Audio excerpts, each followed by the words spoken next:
Dr. Amupanda says the political outlook is informed by various radical world analysts, particularly referring to the question of exploitation of certain groups by others.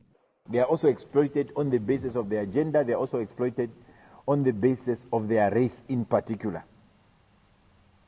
Okay, so this universal approach to Marxism, we find it quite limiting, that we need to explore other tools of analysis and other school of thought for us to be able to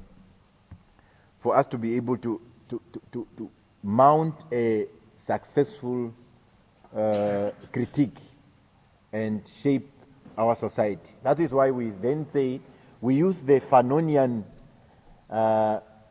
tools of analysis, particularly how the human being has been treated.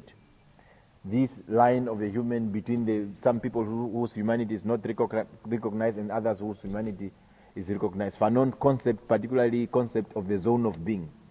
Amupanda also spoke on the movement's position on the term economic freedom to resolve the land and housing questions. That's what we mean when we are saying we are Fanonian. We use Fanon and Frantz Fanon tools of analysis to actually understand the impact of the colonial project, particularly to the colonized people in various ways.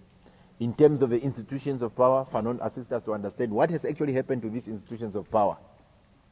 How does the legacy of colonialism still continue in these institutions of power? How do we sustain these institutions? How do we sustain colonialism even when the white man is no longer there? Through the education system that has not changed. What has been the impact of the colonial project to the mind of the Africans?